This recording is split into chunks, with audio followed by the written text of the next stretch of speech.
it's quite ironic, isn't it, when you hear the Publius talking about voluminous laws that are constantly changing. That's exactly what we have today. And the reason we have them is because the administrative state is making most of the laws now. And they're not elected. They're not adequately under the constitutional restraints of standing for election. And as a result, what you get is a Washington, a national capital that has been transformed in my lifetime. Well, 50 years ago, when I first went to Washington as a boy, it was a much smaller place than it is now. Because even then, which was several decades after the New Deal, it was not the power of the administrative state had not been developed anywhere near what it was. This is pre-Great Society, Washington. And what happens is that these lobbyists, the sagacious and moneyed few, in other words, to use Publius's phrase, are swarming Washington, going in there in order to try to influence these administrative laws, the process of making these administrative laws. That's what's happened.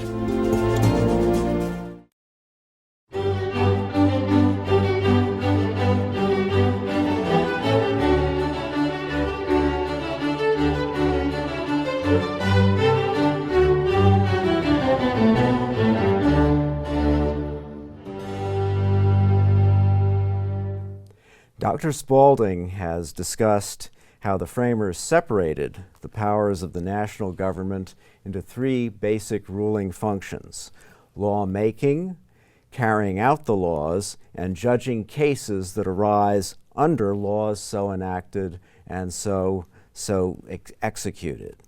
Thus, there are two dimensions to what the founders call a compound republic. One of them I discussed in a previous lecture. It's the division of powers between the national level of government and the states' governments. The other is division of powers within each of those governments, among the three branches corresponding to those functions, namely the legislative, executive, and judicial branches.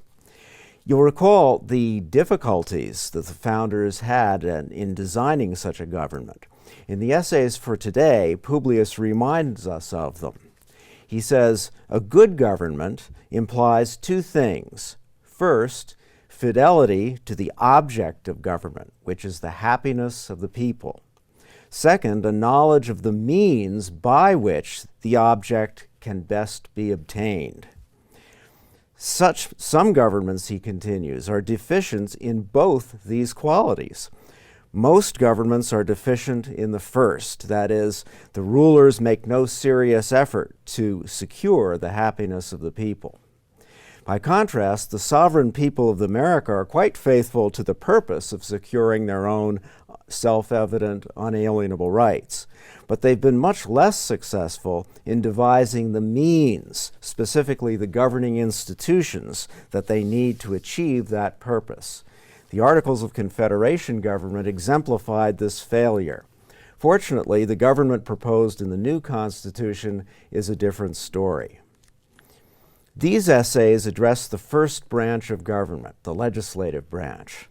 The founders agree with the English philosopher John Locke in holding the legislature to be the most powerful branch of government. For us, this may seem strange. We often think of the executive as the most powerful branch. The founders signed a Declaration of Independence, which goes on at some length about the dangers posed to American lives and liberty by an executive, King George III. So we can't think that they'd forgotten about executive power. Nonetheless, they take care to divide the legislative power, but take equal care not to divide the executive power. Why? The legislative branch is the most powerful branch in the long run. This is especially true in a Republican regime. A strong executive branch exhibits quick action, but the legislative branch writes the laws the executive executes. To put it another way, the people are the sovereigns. They are the origin of all acts of government in a republic. In the end, even in a tyranny, an aroused people can prove quite formidable, as the late Muammar Gaddafi learned a few years ago. Nonetheless, practically speaking, once the government has been established, in a republic, the legislature is the origin of all acts of government because the executive and judicial branches act within the basic framework of laws established by either the Constitution itself or by the Congress. The power and therefore the potential danger of the legislative branch is what induced the founders to divide this one power into two parts, two houses of Congress. The theme of these essays is the importance of this bicameralism. More than that, the founders also saw how to divide the legislative power in a way that reinforced the compound American state with its mixture of national and federal features, while also reinforcing the republicanism of the American regime. In Numbers 52 through 58, Publius considers the House of Representatives. Elected by the people, it is undeniably Republican in character. The first things to be decided are who gets to vote in House elections, and second, who gets to be a candidate for election. Who the eligible voters are is determined by the existing laws in each state.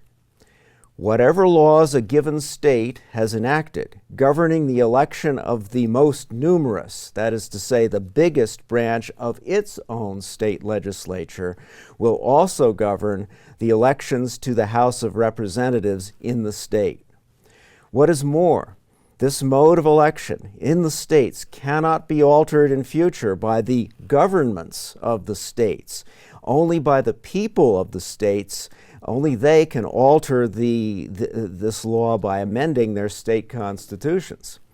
Since it's highly unlikely that the people would amend their own state constitution to make their legislature less democratic, this means that the means of electing representatives to the House of Representatives will remain democratic too. As for those eligible to be elected to the House, the candidates for office, their qualifications are defined constitutionally without reference to anything the states might do. The minimum age is 25 years, with at least 7 years citizenship, and residency also in the state from which they are elected. The short 2-year term in office makes this a democratic branch indeed, very dependent upon the voters. But a 2-year term is long enough for a representative to get his bearings and familiarize himself with the issues before the House and also its ways of operating. Having established the qualifications of both the voters and the persons they will vote for, the Constitution then moves to the character of the laws themselves that are likely to be enacted. In Great Britain, which has no written constitution, every new law passed by Parliament is automatically a supreme law of the land. This, in effect, makes the legislature sovereign. But the United States Constitution, a written constitution, enacted by the people, not the government, distinguishes between constitutional law and ordinary statutory law. Congress enacts statutory laws, which may or may not be constitutional. Congress may not alter the Constitution itself. Only the sovereigns, the people, can do that. Now, how many representatives to the House of Representatives will each state get? That depends, again, in the most democratic mode possible in a Republican regime, on the population of the state. In the House, the bigger states will have the advantage over the smaller states. The question of who is to be counted in the population of each state raised a crucial question which stirred the Constitutional Convention and went to the heart not only of the government to be established, but to the fundamental principles, purposes of the American regime, as enunciated in the Declaration of Independence. How would the slaves be counted? Slaves were not citizens. Among many other things, they could not vote. To count them as part of the population of a state would give the citizens of states where slaves were numerous more power per capita in the House than the citizens of states where slaves were uncommon. If all slaves were counted, this would maximize the power of the states with the most slaves at the expense of the states with the fewest slaves. Although Publius does not mention it, this led Pennsylvania delegate Gouverneur Morris to charge that the states with the most slaves were in effect aristocracies, not real republics at all. James Madison, the Virginia slaveholder, who is often called the father of the Constitution, concurred with Morris, writing in a couple of unpublished notes that we know from his papers that, quote, in proportion as slavery prevails in a state, the government, however democratic in name, must be aristocratic in fact. The power lies in a part instead of the whole, in the hands of property, not of numbers. All the ancient popular governments were, for this reason, aristocracies. The majority of their populations were slaves. The southern states of America, Madison concludes, are on the same principle aristocracies. This was an explosive constitutional issue because Article 4, Section 4 of the Constitution requires that each state have a republican constitution. In order to prevent the American Union from dissolving into a multitude of sovereign states, in order to prevent North America from becoming more and more like Europe, then and for the next 2 centuries, a cockpit of war, something had to be done to bring all of the states into the Union under a national republican constitution, even if the regimes in the southern states were not in substance genuinely republican. This is the hidden drama of the debate over how many representatives each state would get. What looks on the surface to be a simple and straightforward issue was anything but that. It raises a question that would culminate in civil war decades later. Famously, the delegates eventually compromised, agreeing to count 3/5 of the slave population of each state toward the sum of population that would determine its number of representatives. Publius pointedly remarks that a freed slave will be fully counted. We often hear the claim that the founders thus judged the slave to be 3/5 of a man. Obviously, under these conditions, if they'd counted the slave as a full man, 5/5, it would have given an even greater advantage to the slave owners, not to the slaves. Publius puts it differently. He writes that the slave is divested of 2/5 of the man. What the laws of nature and of nature's God have given him, full manhood, has been diminished by the acts of human legislators. Those divested 2/5 refer to the fact that the slaves are missing the full economic and civil rights that we humans as political animals demand in order to protect our lives and liberty and to secure our happiness. Later generations of pro-slavery politicians, people like John C. Calhoun of South Carolina, would claim that slaves deserved such divestiture because they were by nature inferior to their masters. But Publius, in calling attention to the full citizenship of freed slaves, allows no such interpretation. Now, getting back to the question of the relation of the number of representatives to the quality of the laws they will pass. Overall, the House can have no more than 435 members.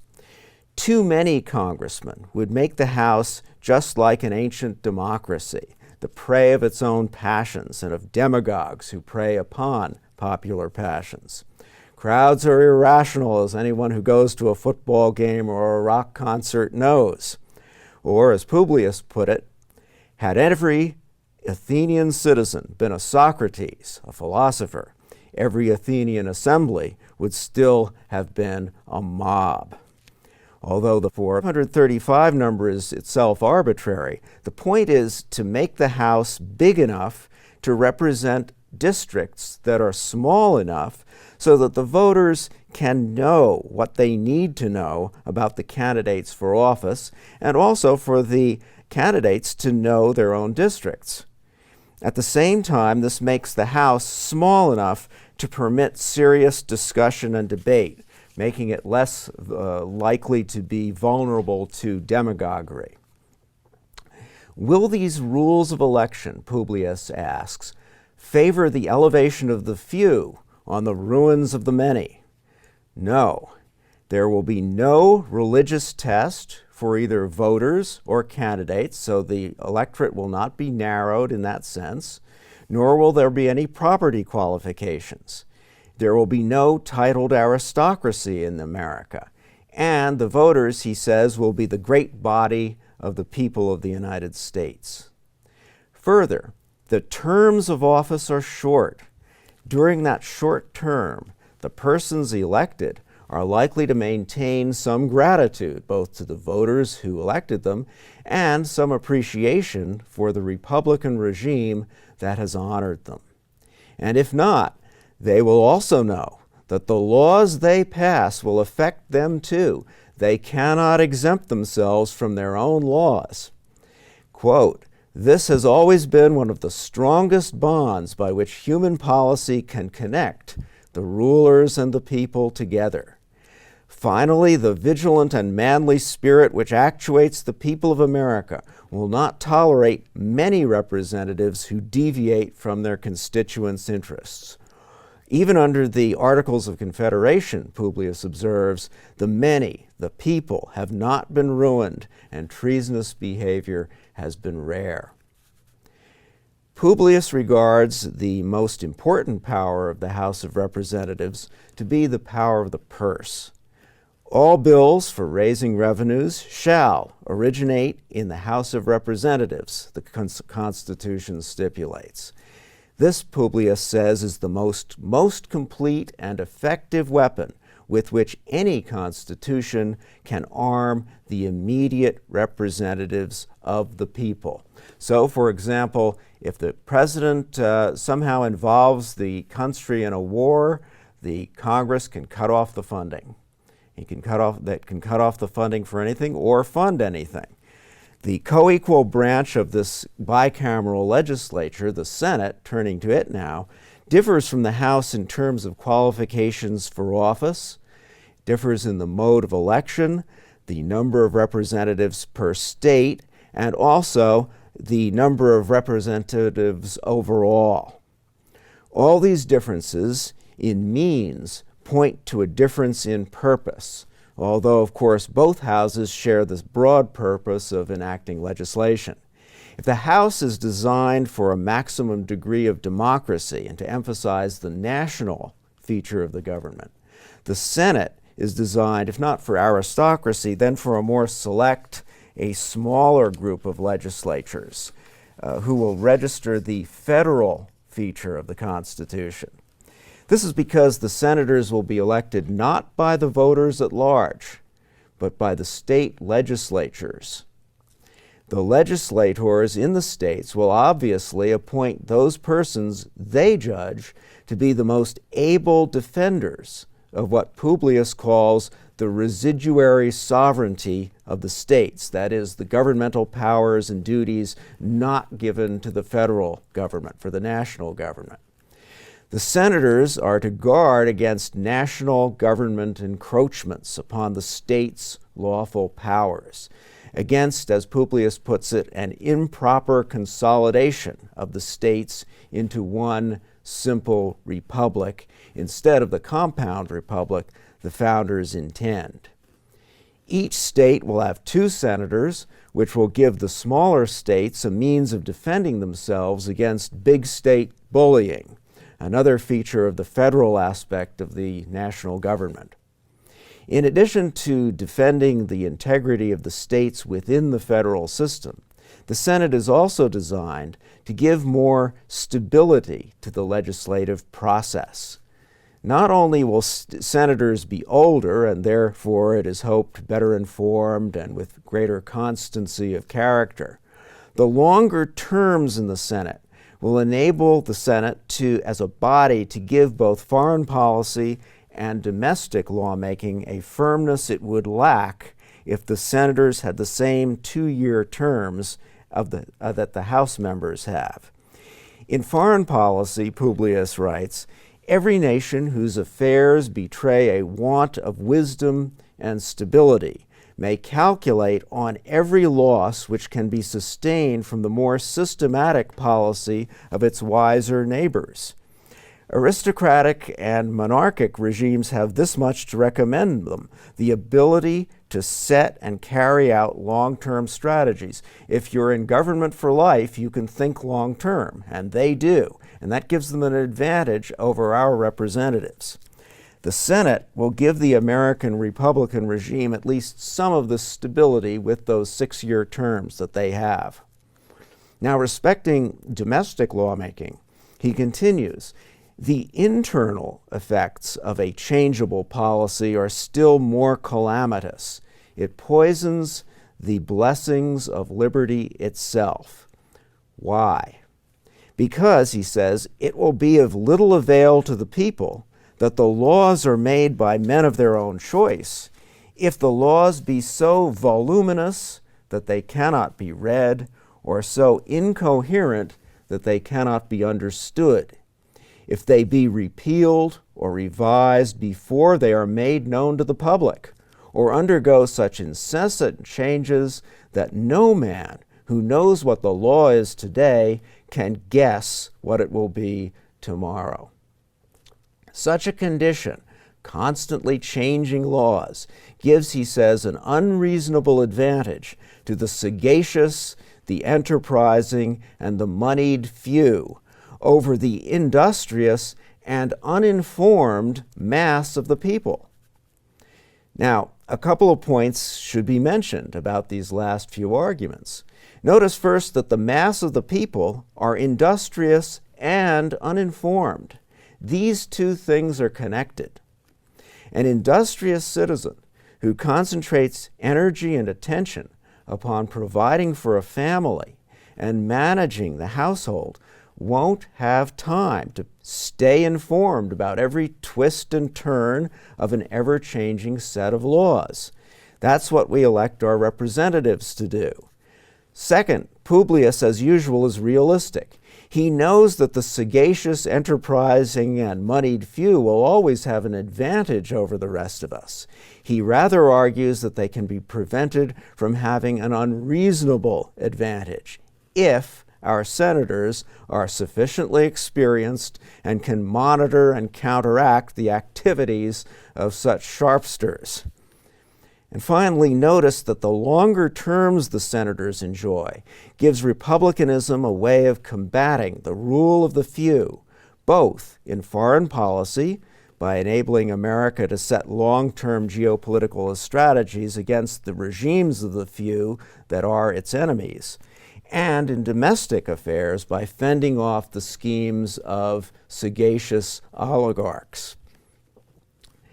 Publius concludes his discussion of the stability of the Senate, that the stability of the Senate provides to the legislative branch, with a brief but profound observation on the nature of law, and therefore of lawmaking itself. He says the most deplorable effect of ever-changing laws is the diminishment of the attachment and reverence that steals into the hearts of the people toward a political system, that is, their own republican regime, which betrays so many marks of infirmity. No government, he says, any more than an individual, will long be respected without being truly respectable, nor be truly respectable without possessing a certain portion of order and stability. By now we see the overall theme of the Federalist, of the American founding itself. Because a human person, A human self distinguishes itself from all other earthly beings in its capacity for speech and for reason. Self-government is the rule of reason over the passions. The rule of reason requires a morality of responsibility. Responsibility has two dimensions. First, the responsible person responds to other persons by listening to them, discussing common goals and the means of achieving those goals with them. In government, this means representing the stated interests of your constituents, often while seeking to clarify by your own speech, your own dialogue with them, what those interests are. That is, as stated in an earlier paper, responsible representation entails refining and enlarging the public views. Second, to refine and enlarge the public views, to sort them out into coherent, rational, which is to say non-contradictory policies, requires the representative to accept the consequences of his own actions, to be responsible in the way we mean when we say taking responsibility for something. In other words, accountability. Standing for election and re-election is the legal and institutional framework for both of these aspects of responsibility: responsiveness to public opinion and accountability to your constituents. This was the lesson that President Thomas Jefferson imparted to his Senate ally, Kentucky Senator John Breckinridge, at the time of the Louisiana Purchase. And I'm choosing this example because it's an example of an action that takes place admitted by Jefferson, admittedly beyond the bounds of the Constitution, and yet the way the Constitution structures the government, both he and the Congress will be quickly pulled back under the rule of constitutional law. Although Congress had not authorized the purchase, Jefferson went ahead and made it anyway, because he was convinced that he had to act immediately in order to take the offer of this vast and valuable tract of land made to him by the mercurial despot of France, Napoleon Bonaparte. The executive, Jefferson writes, referring to himself, in seizing the fugitive occurrence, by which he means the immediate but perhaps fleeting opportunity to buy the land, which so advances the good of their country, has done an act, he says, beyond the Constitution. The legislature, Congress, in risking themselves like faithful servants, must ratify and pay for it, and throw themselves on their country for doing for them what we know they would have done for themselves had they been in a situation to do it. The responsible representatives, executive and legislative, can only say to the people, and this is Jefferson again, I did this for your own good. I pretend no right to bind you. You may disavow me, and I must get out of the scrape as I can. I thought it my duty to risk myself for you. But, Jefferson immediately adds, we shall not be disavowed by the nation. And in the end, he is confident that both the nation and the Constitution will be strengthened. The nation will be strengthened by securing the vital Mississippi River and its key outlet to the sea, the city of New Orleans. The Constitution will be strengthened because the fundamental constitutional principles of popular sovereignty in the service of the public good will in the end be confirmed by the regular constitutional election process. Thanks for listening.